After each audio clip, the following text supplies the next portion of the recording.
going. I'm rather warm in here. I've got window open, but it's still rather afraid to put light on, but right. Can you hear me okay? Yeah, it's coming through okay. Yeah, you're actually clearer than normal. Excellent.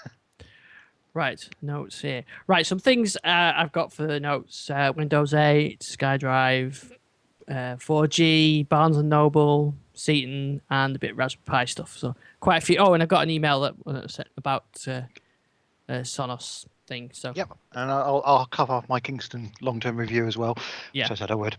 Okay, right. So live stream's on. Gary and Jason, welcome back. Oh, it's me. Welcome back, actually. Yeah, welcome back, Ian. welcome back to my show. And a very good job you did too. I really enjoyed doing that show. Listening to that show, sorry. Because all I had to do was just listen. It was really good.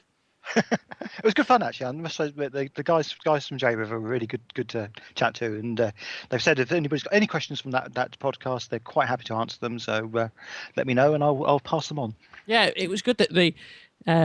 So I think you started with the founder, didn't you? And then at some point you brought the real tech guy in, who was really very good at answering the technical questions. Yeah, Matt. He's the CTO, and he is really hot on his audio stuff. If he's got any audio questions, he's the guy to ask. He knows it. But Jim's really good as well. Yeah, it was a good show. I think it's quite intriguing how it changed from being an accountancy software company to a media software company. It's one of those weird transitions, but it happens all the time in the IT world. Yeah, if only Sage had done that. Well, you've got Sage and Sage TV, I guess, but that's completely different companies. SAP Media Center. Yeah, SAP Media Center, Yeah. Right, so we've got plenty of things to catch up on since I was away. So we've got some news stories, we've got some email, and I know you've got something new, a review that you wanted to talk about as well. Yep. So we'll come to the email, I think, slightly later in the show, middle of the show. So I think first we'll talk Windows 8, because since we last recorded, Windows 8 is RTM'd and it's available on MSDN and TechNet, and I think Action Pack as well today, or yesterday. Yesterday, I think. Yep. So it was on Action Pack yesterday, but if you have the Action Pack with MSDN, it came out the day after the MSDN release. Right. Yeah. So that would be Monday as we're recording on Tuesday. Yes, of course. Yeah, unless you're listening. Yeah, it's 3 days ago. Unless you're listening live, which was yesterday. Yeah, unless you're listening to the podcast sometime in the future, whenever you're listening, minus whatever days it is. How's Windows 9 doing? There in the future. Yeah. I think we should do a thing where we go back and listen to old shows. Actually, it is quite funny, actually. So Windows 8. Has anybody actually downloaded it? Yes, I've got it on installed a couple of machines. I've got it on a couple of machines. Yeah, I'm kind of a bit stuck. I normally kind of cheat. I know that MSDN and TechNet are supposed to be kind of trial and development licenses, but I normally use them in the short term until general availability, and then so kind of cheat slightly for a couple of months. But I'm kind of stuck because I need Media Center, and they haven't released even a single key because I guess no one's developing for Media Center anymore, unfortunately. Yeah, I thought it was quite interesting that the actual purchase and upgrade actually fails. I hope that's going to be fixed before it really is out there. But yeah, so that is a bit limiting. I have got it on one of my PCs, but obviously not on the Media Center yet. So, but yeah, I'm quite impressed with how much more polished it is over the RC. I mean, considering it wasn't actually that long between the two. It does feel a lot more polished. Yeah, I noticed the user interface and I think the apps, especially the preview apps that like the mail client, seems much better. But having used it, well, first of all, like you said about the Media Center, so that is an issue. So that's why I've only got it installed on 2 machines. And as a word of warning, that I know it's happened to some people I've seen in the comments on the post I wrote, that if you've got a nicely set up Windows 7 machine, maybe Home Premium with Media Center or Ultimate Edition or whatever edition you've got, it will remove Media Center. So you can go from the Ultimate Edition to the Pro version, but it will remove Media Center, so you've got to be very careful before you start. I know it's caught a few people out. Yeah, I unfortunately I was really desperate to start using it on my work laptop, but I'm still hitting the barrier I was with the release previews that our corporate antivirus isn't supported. So again, I'm unable to use it on that. So it's kind of really disappointing for me because I'm a big fan of Windows 8, and I was really looking forward to the experience of using on a daily basis. But not to be, I don't think. One thing I have found, because this is, it's up to the release version. I've had it installed on my editing machine that I use for podcasts. I've had it on the HP Touch Smart and a couple of my tablet PC and this little media streaming machine I'm using down here. But I don't spend a lot of time on those. It's only occasional use. Whereas my machine that my main laptop I use at work, I put Windows 8 on that this week, and you really do see it's not, I don't know, it's an issue with stuff, but what I've noticed with Windows 8 is that beyond pressing the start button, or beyond seeing the Metro start screen, or whatever we decide to call it, have we got a term for that yet? Oh, modern UI. Windows 8 modern UI? Yeah. Something like that, anyway. So beyond seeing that when you first start up, the first thing I do is load Outlook, Visual Studio, Chrome browser, remote desktop for the machines that I work on all day, and a terminal emulator for the main mini computer I'm connected to, and all that kind of stuff. I then never see the Metro UI again because I'm in the desktop, multitasking between those apps. I've got pin programs on the taskbar at the bottom. So really, I've not seen a huge amount of difference between using Windows 7 and Windows 8. There's very little change apart from maybe when I go to a network share, I normally just click in the search box and start typing. Now I click start and then start typing. So on that, I don't see a huge amount of difference. Where I think it's going to be a major difference, and I can kind of tell this from the tablet PC just by using the pen and seeing how it works with the pen, is that I know on a touch smart on a Slate it's going to be really good, but I think for a desktop or a laptop, I'm just not seeing a huge amount of changes. I think that's one of the things that I'm really positive about in terms of using Windows 8 on a non-touch normal desktop machine, because like you say, that's my expectations, that I'll install it and barely see I'm going to call it Metro, I don't care, you just won't see the Metro interface, but you get all the benefits of Windows 8, like client Hyper-V if you've got the right hardware, the 15-20 second boot times, all those advantages in some ways without any of the negatives that people have been predicting. But for me, Metro is going to be primarily a touch interface, and I've found that trying to use it on a non-touch, although I find it easy enough to use, I wouldn't necessarily say I'm having a difficulty using it with a mouse and keyboard, but I do find there's a lot more kind of travel. And also that sometimes when you're in an office environment, you don't want things running full screen. No. That tends to be how I work. I'll have 10, 20, whatever Chrome tabs open and 4 or 5 remote desktop sessions, and I'll be windowed, and I use dual monitors as well. So Outlook usually sits on one monitor. So even when you've got the full Windows start screen up, you still on the second monitor you still see the taskbar. So it's kind of a bit strange, and it just feels a little bit weird. You mentioned Hyper-V, it's a good point, because I do use virtual machines, and what I actually did was, instead of using the Sun VirtualBox, I've actually just made a Hyper-V, and I can tell the difference. So I've got a Windows 8 virtual machine that I use for testing, and that takes up less resources than the Sun was. So that actually works quite well. So I'm getting the benefit of that, I suppose. But yeah, for the day-to-day use, I hardly see any difference. Where I do see the difference is because I put Office Beta on there, and obviously you can see the difference in that because you're living in that program. But like you said, for the tablet, for the HP Touch Smart, which I've got, I think it really makes a big difference on that. And for the tablet PC that I've got, although I'm not using obviously I'm not using touch because I'm using the pen, you can get the feel of how well it's going to work, and the Metro apps make sense when you browsing your email from that kind of thing. So I think for the Surface is going to be fantastic. I really think that's going to be good. But then for actual real sort of work. I think you're just going to spend a lot of time on the desktop, and because I can't, when you're working in a business and you're working on the machine all the time, you're not just browsing email or really browsing the web or whatever. You can't just have a single tasking machine. I think it's too limiting. You need to have things all open. I think probably the one thing I could see myself doing would be maybe having a Metro app pinned to the side of the screen, while still using some desktop apps that don't need the full resolution of the screen. So I could see myself doing that and kind of slowly dipping into Metro. But for me, I would certainly expect, for example, if I had the choice on a non-touch device of using the Metro Twit WinRT version or the Metro Twit desktop, I would just use the desktop one. But at the same time, if I was switching to a touch device, then I would stick to the WinRT stuff.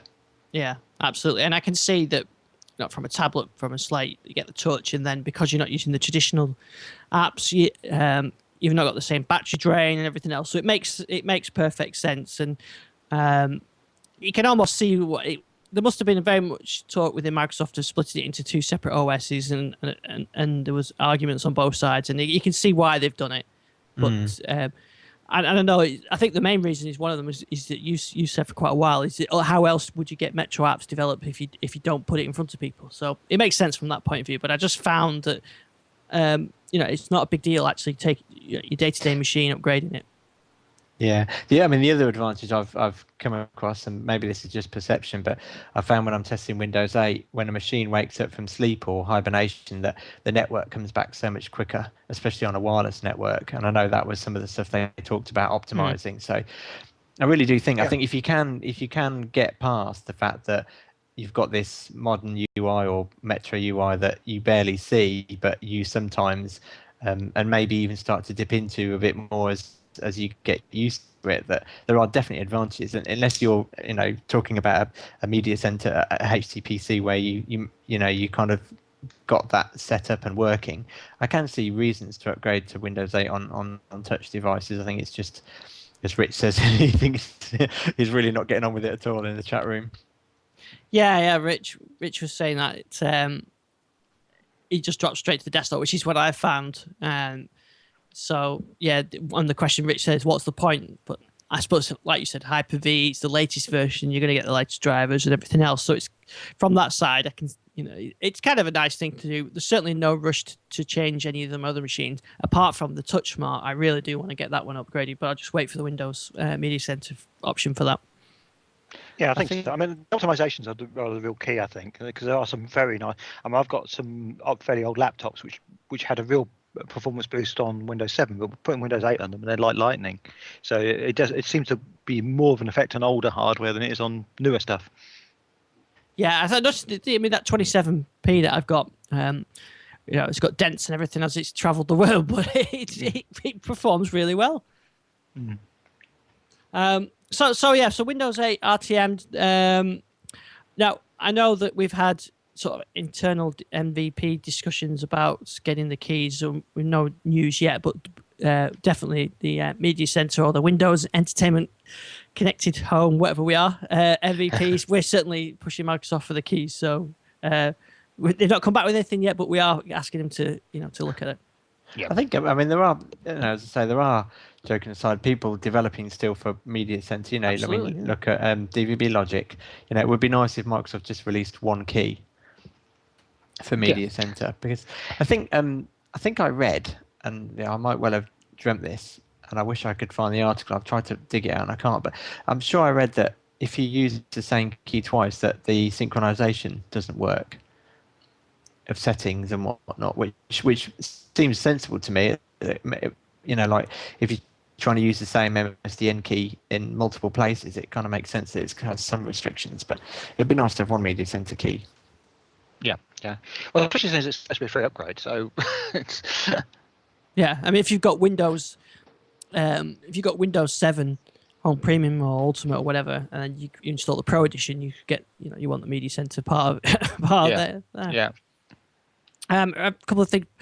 Rich was saying, if $199 Surface price rumor turns out to be true, then he'd be in the queue for one, even at $399 he would. I think I'm hoping that they make them they don't do some stupid sort of Zoom thing where they only sell them in the US or whatever. I don't think they will, but I think the Surface is going to be really nice, and I'm not sure I'll be able to wait for the Intel one. I think I might have to get save up and go with one of the RT ones. Yeah, I think, I mean, if that price is true, and just surprisingly enough, Microsoft hadn't denied it yet in any way, or so they usually come out with immediate denial on these things, but I haven't seen anything on that. If it is true, that's going to spur a lot of developers to start developing for Metro. Yeah, which is I think is quite an interesting point, because most developers I've spoken to haven't been that keen on developing for Metro, particularly because it's a store model compared to they can make more money on the old desktop type apps. But yeah, that may well be an incentive. well, I mean, when you've got Google selling the Nexus for 159 or whatever, then I think they've got drop between that and the iPad at 399. Then I think they've got a good chance. If they go above the iPad pricing, then I think it's got very little chance. Yeah, no chance. And I've got to say, just talking about that, the Nexus, I really like this. I really do like this device.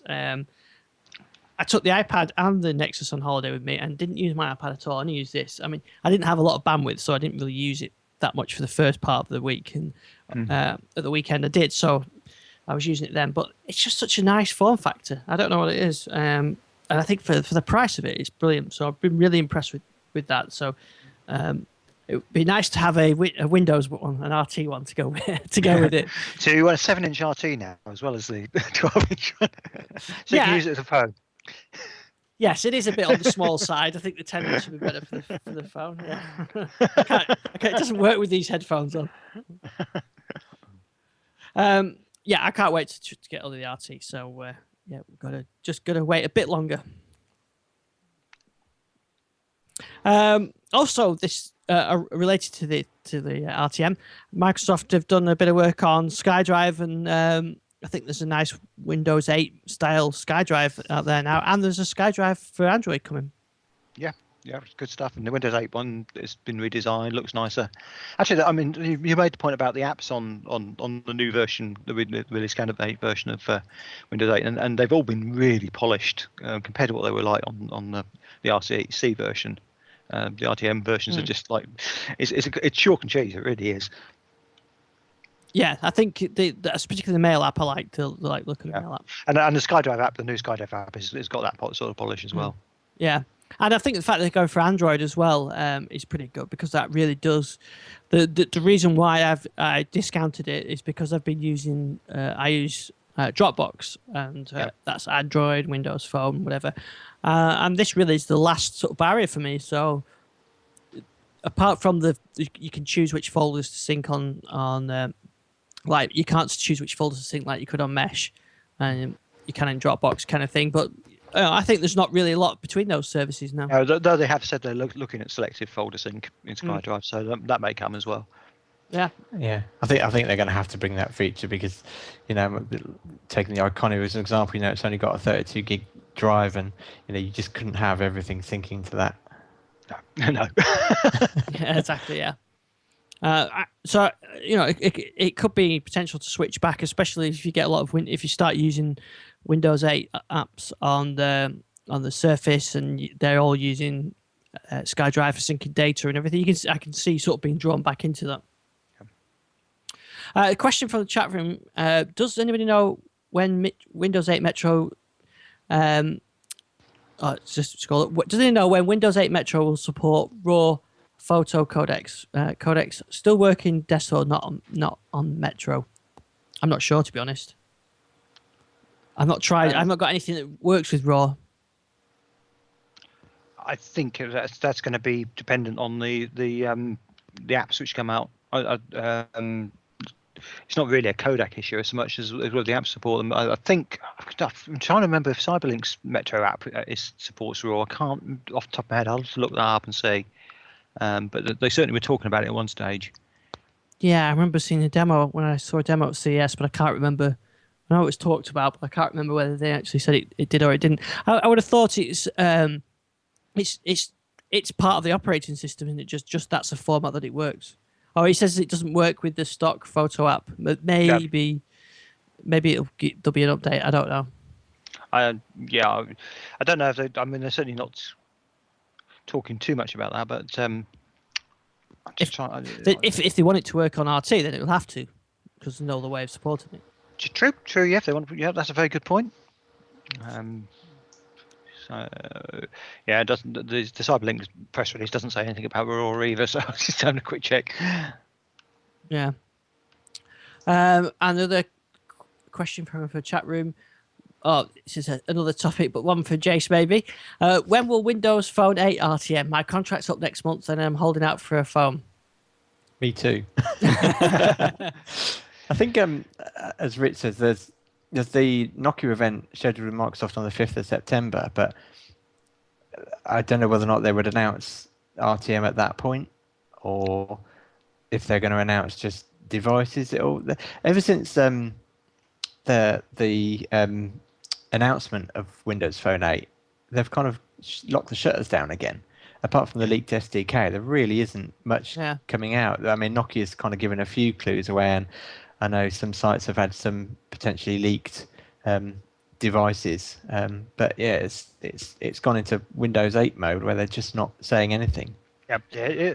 Now, it's interesting about the idea of it RTM, and I don't think it actually will RTM as such. Okay.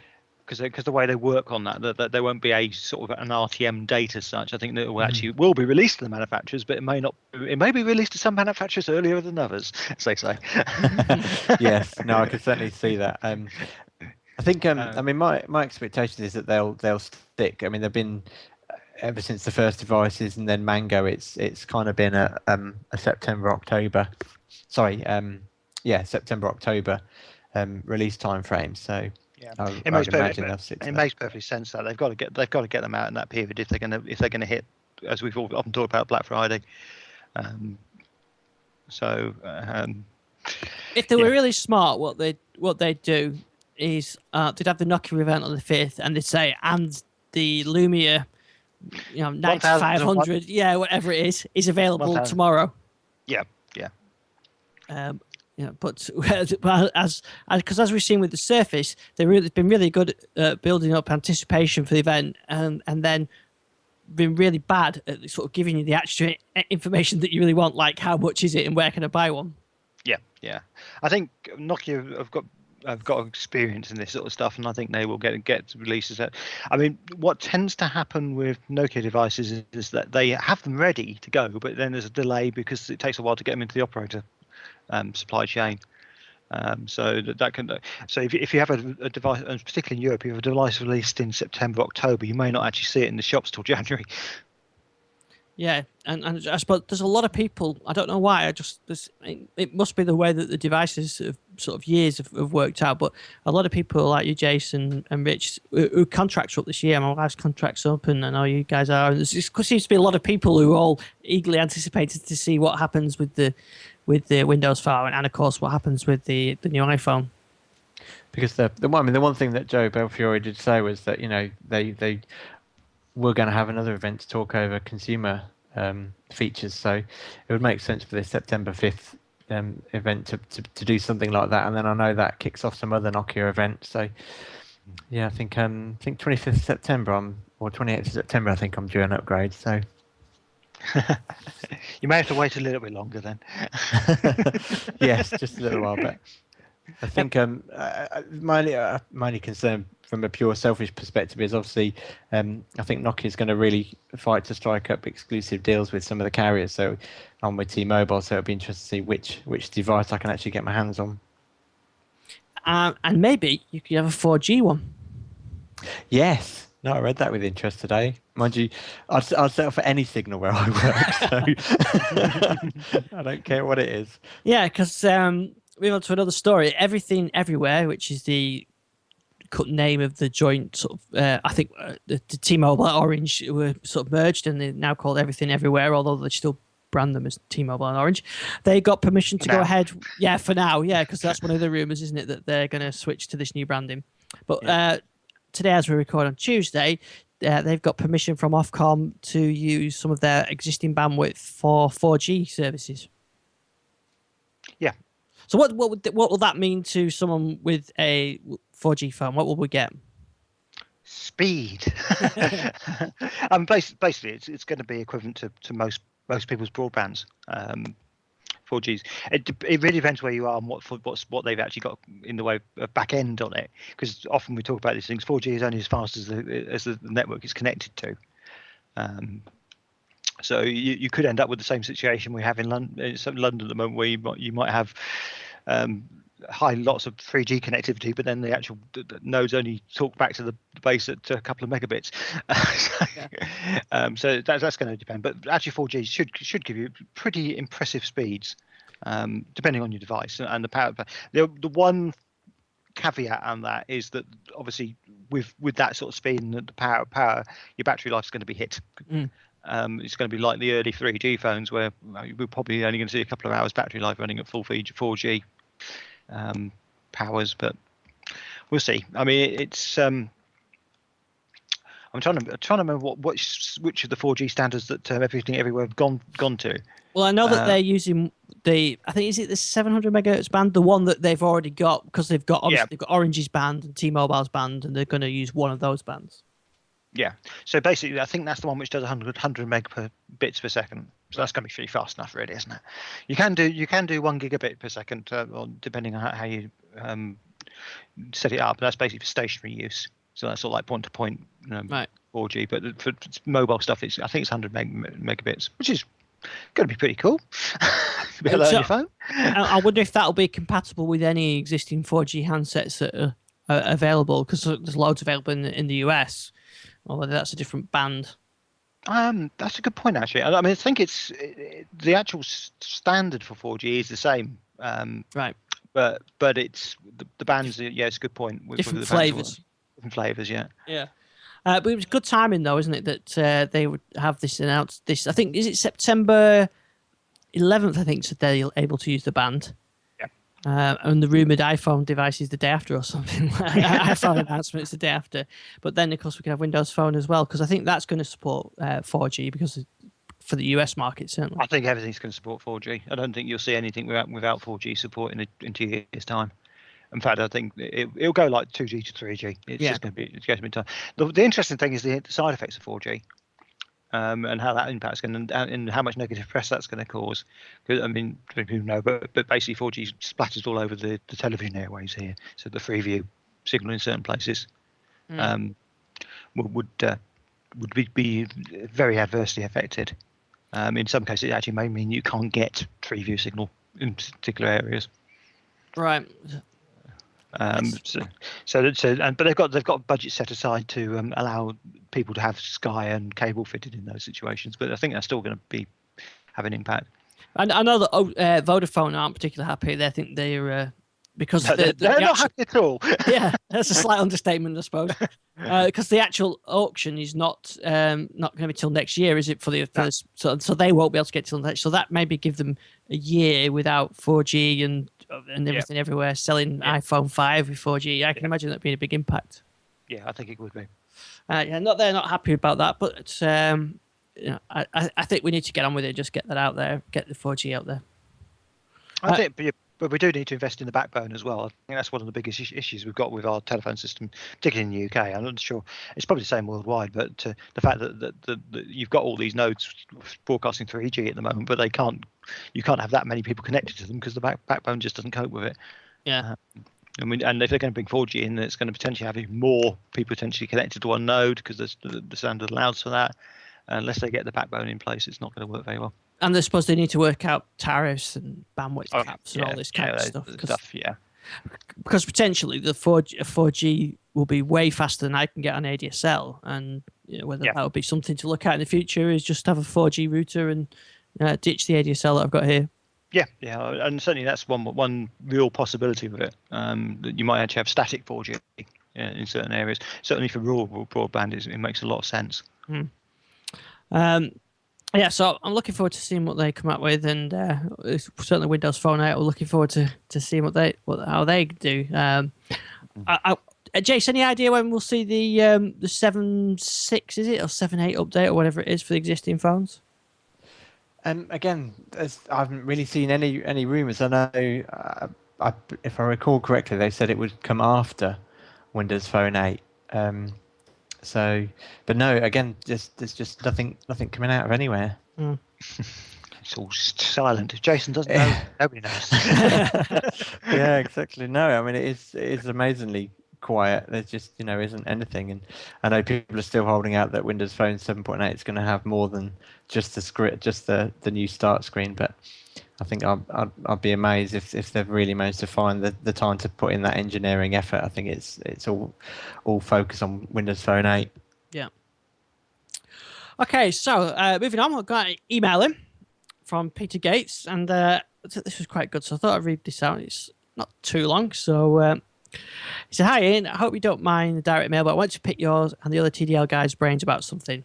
I love the look of Sonos Player, and it would be great if it was not for the price tag. Also, it looks as though you have to have a PC or Mac on your network running the server software. So I was thinking of knocking up something similar that would be able to stream media from my DLNA NAS that would be moderately portable, wireless except for power, and be controllable from a mobile device, ideally with good library browsing for that device. So here are my initial thoughts. I can get hold of an older iOS device and speaker dock fairly cheaply. The NAS has iTunes library shared, but I don't think this can then control from another device. Or maybe it can. I use Android though, so I don't think I'll be able to control it from there anyway, unless Double Twist can do this. Again with the iOS device, I put Plex on client on there and use other Plex clients to control it remotely with really good library browsing. However, Plex Media Server doesn't run NAS and has a similar problem to Sonos Player. Raspberry Pi might be a good option with Raspberry MC, and that would be an interesting project as I'm a Linux novice. I've used Samba. I may have to use Samba shares rather than DLNA in order to get library browsing, but that wouldn't be a problem. The only thing here is that it might not look as slick as the other options. Anyway, in my direction, my thinking out. This is the direction I'm thinking, and it's going to be interesting to hear other views. That's from Peter. So interesting things. So he wants a similar functionality as Sonos, where you can queue up songs, control songs, playback from one device to sort of a central speaker. And he was thinking of using an iOS and a speaker dock. Yeah. I mean, the interesting thing there is he's saying that his NAS box has got DLNA as a server on there. So there are ways of doing media browsing with DLNA, because you can, if you've got DLNA controller, that can browse the media library and then render it. And there's some pretty good DLNA controller apps for iOS. I mean, you've got the AirPlay stuff and things like that. AirPlay, yeah. Yeah, so AirPlay, I should say. So you could use AirPlayer to then use AirPlay to play to a remote dock if you wanted to, and things like that. And also there's some pretty good DLNA renderers and controllers on Android as well. So you've got those both options there to do the same sort of thing. And obviously you then need an endpoint for that. And yeah, maybe something like a Raspberry Pi with XBMC as a DLNA endpoint, or anything basically. You could use a little. You can get some pretty cheap DLNA devices these days. Client devices, some of the Rock Play 2 type functionality without having to have a PC there at all. Yeah. I mean, the only thing you're not going to get there really is the multi-zone control, where you can play to more than one device at a time. That doesn't work particularly well. Yeah, exactly. Without a PC in the mix. Yeah, getting the audio sync up is virtually impossible. I mean, I suppose you could use. I suppose you'd need a PC, whether to use something like the JRiver, because that supports multi-zones. It does, yeah, and you've got on there you've got the ability to adjust the timing on DLNA. As Matt rightly said on the last show, it's not perfect. It's very difficult to get exactly, but I've actually had some pretty good success with that. We're running multiple zones from the over DLNA and actually getting them reasonably well synced up. And actually, sorry, I was going to say that was actually using iPhone as the end point. And for Android, there was an app which I installed last week. I think I put it on the blog, called Hi-Fi.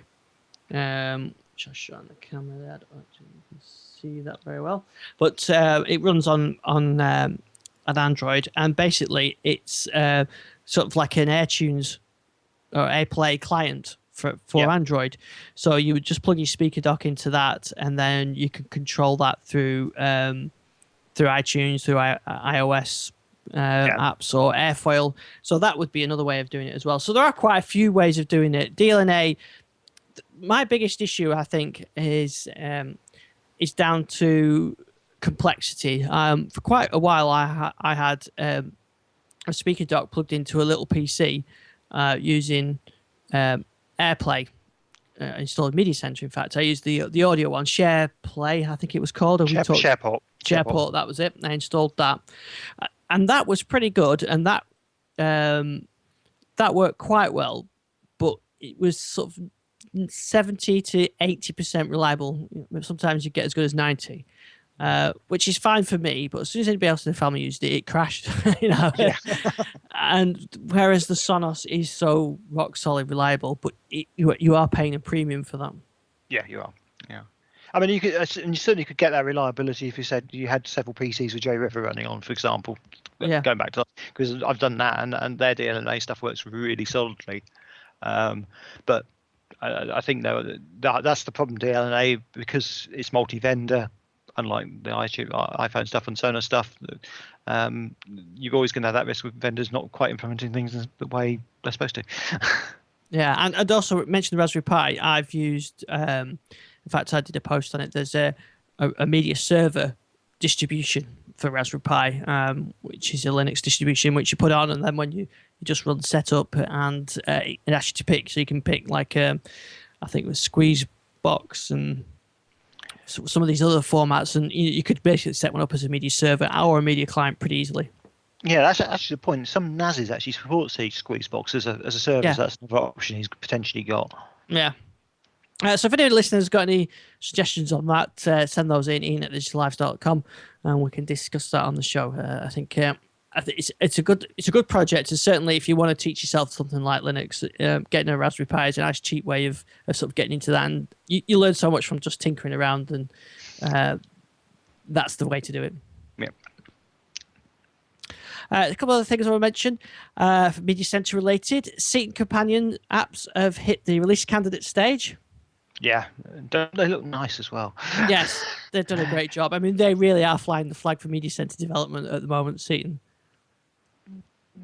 So they've got a Windows Phone client and an iOS client, and although it's a kind of closed beta, or so much you sign up for the beta, and you don't need Seaton tuners for it to work. So it's open to sort of, or when the release versions are, whatever they decide to charge or whatever. But it's certainly not going to be dependent on having a Seaton tuner.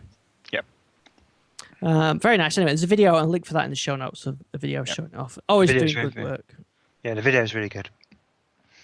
Some other apps that look quite interesting this week. Sky Sports released a new TV app for Android. I thought, oh, this is good. I can watch Formula One on my Android phone, because we've talked about the limitations of the two devices and all that kind of stuff with the Sky Go. So I thought, oh, this would be great. So I installed the app, but it turns out you need a subscription. Ah. So it looks a great app. You can watch Sky Sports, any of the Sky Sports channels, so you can watch the F1 or whatever. I think other sports are available, apparently. But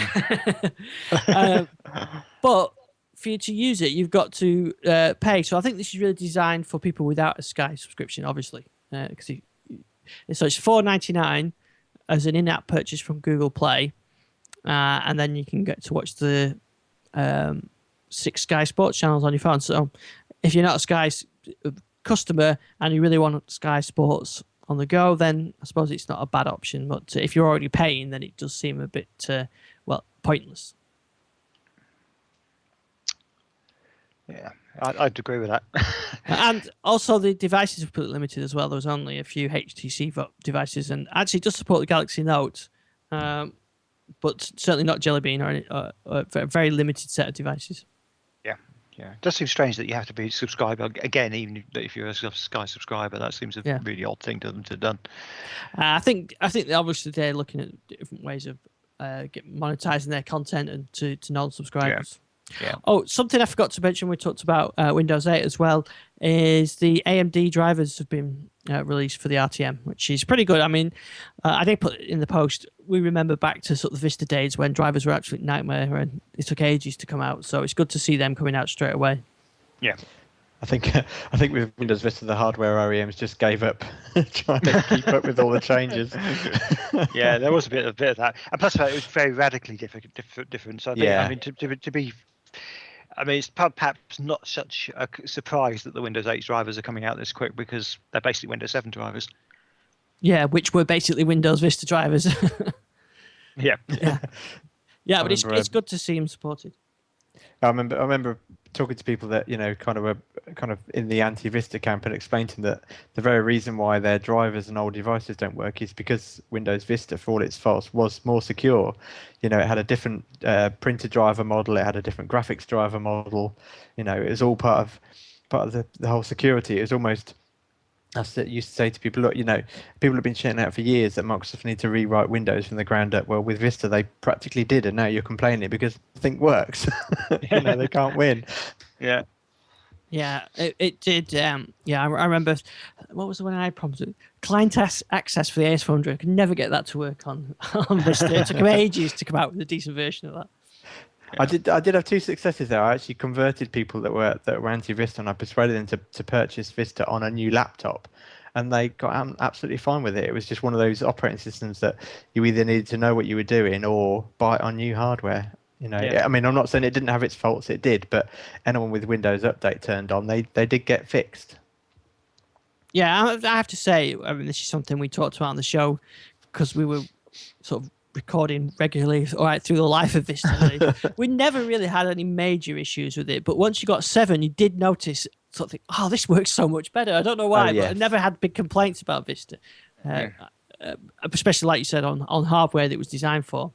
Yeah, I think I mean, Windows 7 was the Sanofsky era, wasn't it, where the code had to meet a quality bar before it got checked in, and it just transformed the product. But yeah, I mean, I remember in the early days of Windows Vista, the whole tuner issues, but they released the patch for the USB drivers, and after that it was all rock solid. Yeah.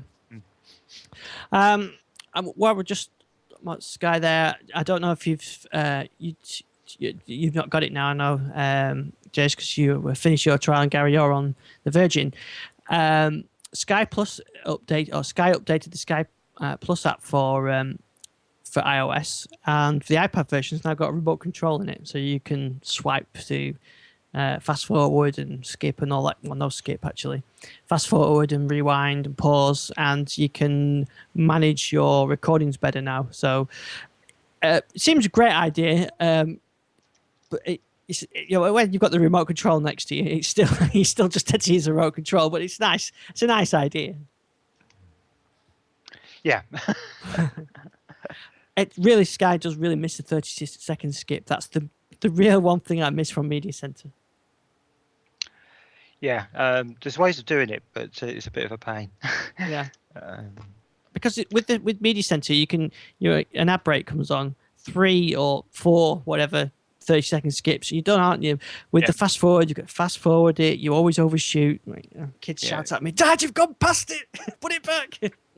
Yeah, and the reaction adjustment on it isn't as good as it is, because actually one of the things that the TiVo gets quite right is if you are fast forwarding and then go past and hit play, it actually backs up a bit, and it usually gets it pretty spot on. But that has got 30-second skip, so you don't tend to use it. Yeah. So I wish they'd add that, but anyway, so you can do the pausing and control from the iPad. I think that's more of one of those demonstration features. Look, I can control it from my iPad, and then why would you stop doing whatever you're doing with your iPad to pause something when you could just pick up the remote control? But maybe you've lost it or something. Okay, what else do I want to talk about? Oh, we talked about Raspberry Pi. There's been few developments for that since we last recorded. Raspberry MC has been up to release candidate 4, and I gave this a try. This is pretty good. This is based on the new optimized Debian lit distribution for the Raspberry Pi. So it actually should be faster. I think it's got the hardware floating point, and I think the developer said it's a lot smoother, and it does look a lot better. Actually, the performance does feel better to me. So yeah, that looks pretty good. So if you're interested in trying Linux and XBMC, then Raspberry MC is one way to go. Or you can try OpenELEC 2, and that's up to beta 6 for the Raspberry Pi, and theirs is based on the new Debian build as well, and that has improved audio drivers. I seem to remember. So a lot of choices there if you want to get hacking away and get XBMC on there. It works pretty well actually. It's pretty stable now. Excellent. And also for Raspberry Pi, you can, as well as getting Risk OS, I'm not sure we talked about this last show, but I've had Risk OS running on my Raspberry Pi. You can try Firefox OS. Now, this is in the sort of early developer stages, but I haven't got this working. I did download it, but I didn't get it working. But there's a video in the post where it shows it up and running. So I think that's one of the things I was on with Dangles when we talked about the Raspberry Pi. One of the nice things about it is not just using the standard Linux, is just getting all these different operating systems like Risk OS and things that you wouldn't necessarily try before, and just have a tinker around with those. Always good fun to play with those. And the other thing, Andrew's not here to talk about it, but there was home server news. There wasn't there? Yeah. Shocking. Yeah. He's not here, and he misses the 1 week where there's a home server story. So update rollup 3 for home server 2011. Have you got that installed? I think Jace, you're using home server, aren't you? Yes, I have got it installed, and at long last, I don't get the unknown error. Hey. It's nice to wave goodbye to that. Now I know there was a hotfix available, but you had to apply for it, and I couldn't be bothered. So it was nice to get away with that. But I must admit, I've been fighting my home server the past week because my fault, neglected it, but my backup drive had got below about 4, well, it's down to about 2 gigabytes, and the cleanup couldn't run. So because the way it cleans up watching it work, it copies the files and then rewrites what it needs to, and each backup file is about 4 gig chunks. So just a word of warning: don't neglect your Windows Home Server, because it will bite you. It's gone wild. Oh yeah. So I actually had to. I mean, fortunately, I don't tend to keep backups as such. So I just wiped off all the backups that I could in terms of turning off backups and deleting them, and that does delete some of the settings that just freed up enough space to allow the cleanup to run, and then turn back on the backups. So, but yeah, it's good to see this stuff coming out. I know it also addresses a few Windows 8 issues as well. So again, the product might not have any future in it, but it's they've committed to supporting it, so it's nice to see them fulfilling that promise. I've sort of left my home server and abandoned that, and to give you an idea of how much I miss it, I haven't turned it back on since I got back off holiday. So because I don't use it very often, I thought, well, I'll save the power, I'll shut it down while I'm away, and the Amber Light is looking at me now as just to say, what are you doing? Why have you neglected me for so long? Because I filled my hard drive up and had all sorts of problems with it. So. And I swapped a couple of tweets with yesterday, and we're talking about some Windows Home Server media access issues or some from the Iconia. I said I guess it's understandable that that Windows 8 doesn't necessarily work too well with Windows Home Server, but he said, well, mine's working okay, but it works even better with Windows Server 2012 Essentials. Right, yeah. But, yeah, that's a debate with how many people are really going to go for that. Unless you've got an MSDM subscription, you're not really going to bother with that, are you? No, although me and Richard from Windows Observer, he kind of jumped in and said that it's going to be about $400, but Edbot does what he does so cleverly and goes, well, do we really know how much it's going to cost? And it kind of got me thinking that what if they did offer it at Windows Home Server type pricing, and then made their money because it's designed to work with Office 365, make their money that way. Yeah, I suppose they could do, and I suppose, as Andrew would point out, how many people actually ever bought Home Server 2011? Yeah, it's an OEM product. Yeah, exactly. But I think people are expecting the 2012 Essentials to be expensive, as I was, because based on small business server. But actually, Essentials doesn't necessarily include the stuff that small business server used to, like Exchange Server and I think a 1.0 SQL Server, etc. Because it's designed that you'll just plug it into Exchange in the cloud. That's a good point, actually. Which is subscription based, so they could offer it quite cheap. That was one of the things around surface pricing, wasn't it? That various theories are coming up. They could offer it at $199, but you had to have a subscription to Xbox Live and maybe Office 365 and a whole bunch of things to sort of bump the price back up again. Yeah, and that would make some sense as well. Because if they haven't actually, we've mentioned this before, but the version which they've talked about has been on the RT devices of Office is a preview version. So does that mean a trial version or preview version or what?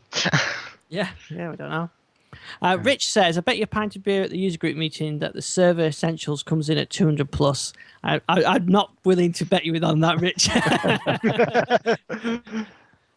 I don't see. Okay, I don't know, Jess. You're willing to put up a pint for that?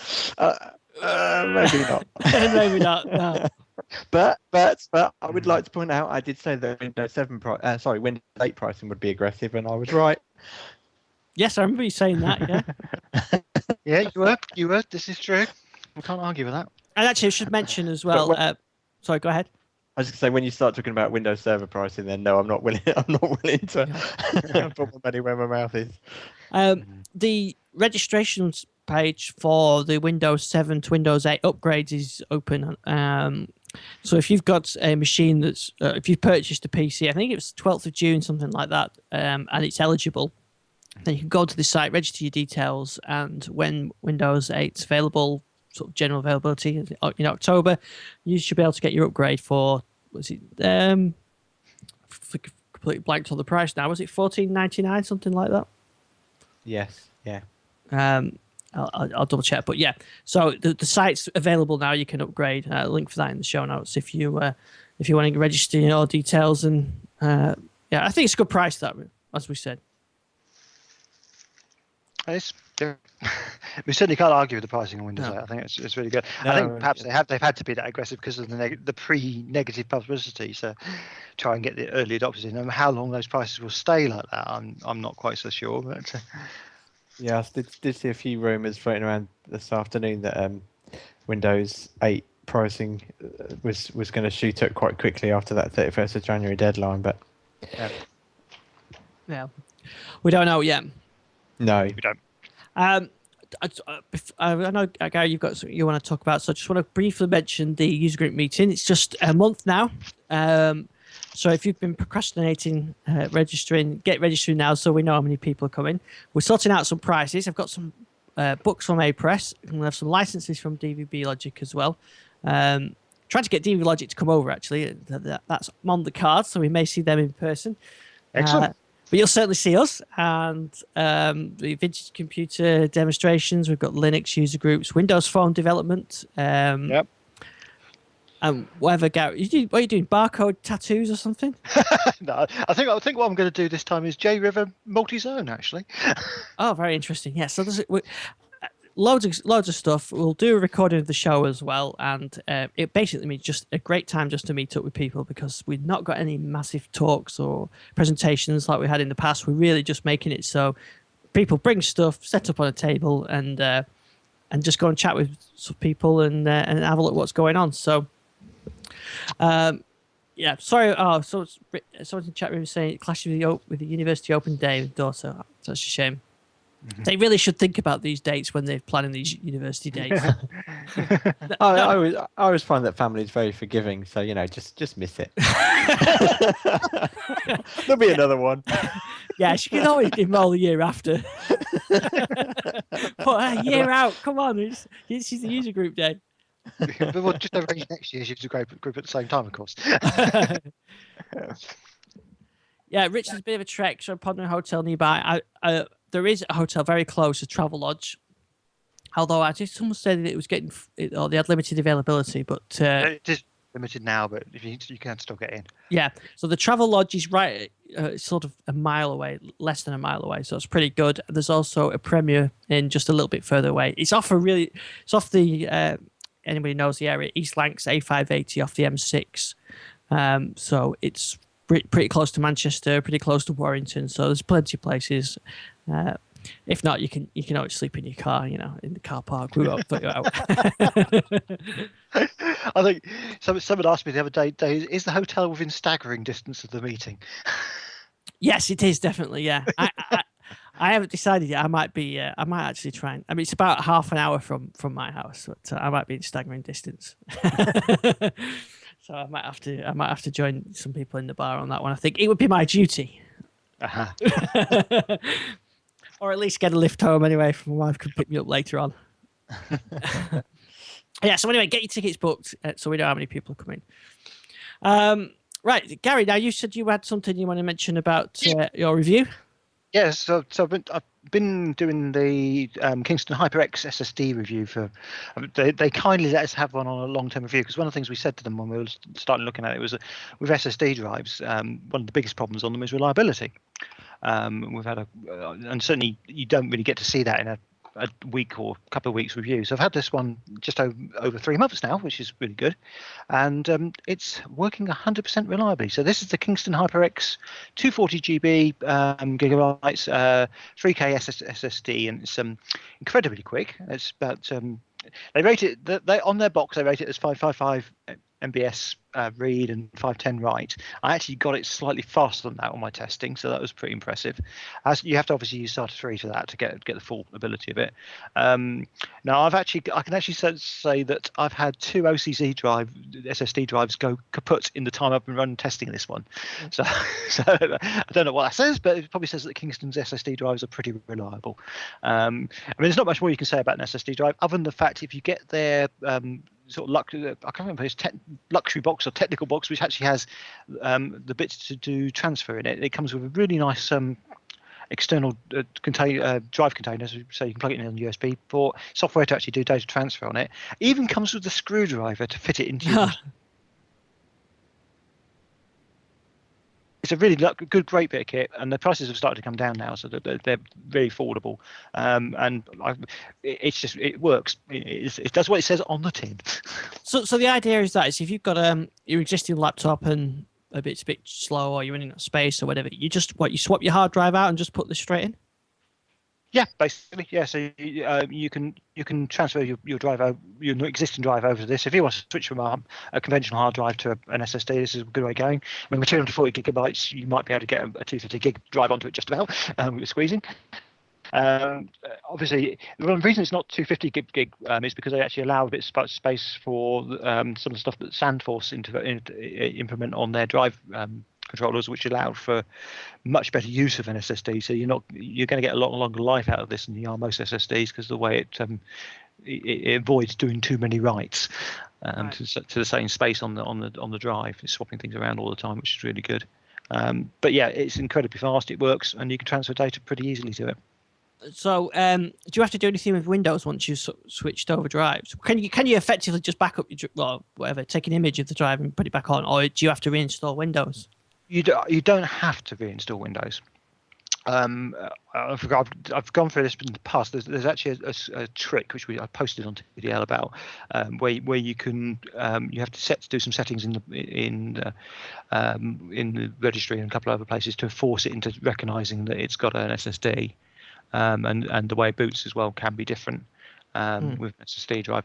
But if you could just swap it over and it would work. It's just you won't get the full benefit of being an SSD drive that way. Right. But there's all the stuff is on the Kingston disk which comes with it. So there's a lot of really useful stuff on there. So to help you on that process. It's a good time to do it, I suppose, if you were putting Windows 8 on. Certainly. And Windows 8 supports SSD drives really nicely. It's noticeably faster with Windows 8 on it than it's Windows 7. And that's one thing we didn't talk about on the Windows 8. Just finally mention is some of the upgrade options. I noticed I have my Windows 7 machine, which is running Ultimate Edition. I think or Pro or whatever the Pro I think it was. I did an in-place upgrade because I got loads of stuff installed. I didn't want to mess about, and that worked fine. I had no issues with that at all.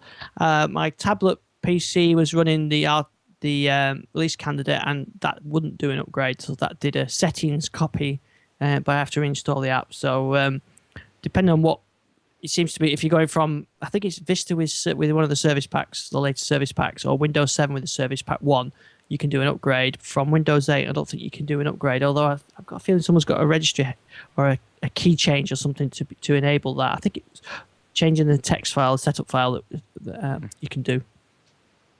That would make some sense. So, but I know that I always say I'll do clean install, don't do an upgrade. But if in this case, it was the best option for me. But it actually seems to work really well, and I've heard other people say that the upgrade is actually quite good for Windows 8. There's been no sort of major issues with it. Excellent. Right. Well, I think that's everything I wanted to talk. Go ahead. I just pasted into the chat that Major Nelson's calling out for more Xbox testers if anyone missed out the first time, because I think it closed within a few hours the first time round. So if you're interested and you missed out, now's the chance. I've just registered and been accepted. So I was going to say, did you register before you posted that link? Oh yes. It's all about me. That's what the M stands for, isn't it? MVP, I don't know. Yeah. He's not daft. Gets that in there first. Yes. Yeah, that was a bit like was the Raspberry Pi when it was they were and saying that when the Raspberry Pi was available for sale. I thought, do I put the post up or do I wait till I've got mine sorted then put the post up?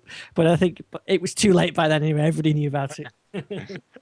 Well, the thing is, I'm actually doing it as a public service because by getting in, I can talk about it and help people. You see.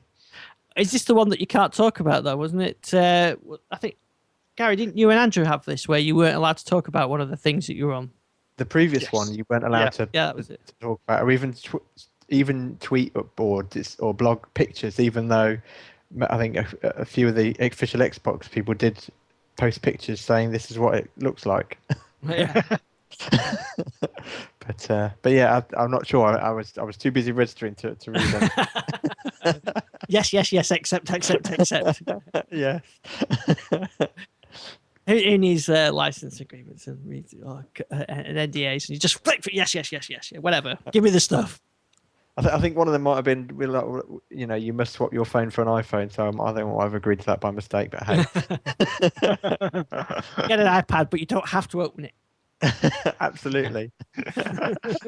Don't. My kids are getting to that age now where they knew that happened, and then I go, why didn't we keep the iPad? It's like, you wait, you'll see. Just wait to see the Surface. Yeah. Only £1,000. Right. Well, great show. So thanks, Gary, and thanks, Jason. Where can we find you on the web? You can find me at Database Jace. You can find me posting far too infrequently on the Digital Lifestyle, and used to be on TDL Mobile, but I think we're going to have to take a bit of a break because John's very busy setting up his business, and we're struggling to find some co-presenters. But again, if anyone's interested talking mobile once a week, then we'd love to get the show back off the ground. Yeah, absolutely, definitely. I miss it, that show. So I'm like, I used to listen to it on the way into work. So yeah, it'd be great to get that going again. Yeah, no, I really miss recording it. So it's been great to be on with you. So thank you for inviting me. And Gary, I post almost as infrequently on the TDL site, and you can find me on Twitter at GaryWMA. Excellent stuff. And thanks to everybody in the chat room. Busy chat room tonight, so great to see everybody in there. And Rich says we've missed out the big news story. Jet Set Willie is out for Windows Phone on Friday. I'm going to have to go and charge my HTC. Oh, that is big news. That is a big news. Yeah. I'm still waiting for Chucky Egg. I've got the tape over there. Do you want the tape version? 48K version. Yeah, and that's something you can see at the user group. I'm sure that I'll bring my Spectrum, but I'm sure the computer guys at the Vintage Computer Society or Vintage Computer Museum will have all their stuff as well. Excellent stuff. All right, well, thanks, guys. Thanks, everybody in the chat room. We'll hopefully see you back at same time, 8 o'clock UK time next Tuesday. Take care. Cheers, Ian. Great stuff. Thanks to everybody in the chat room. I'm going to go on to get a blog post about Jet Set Willie out.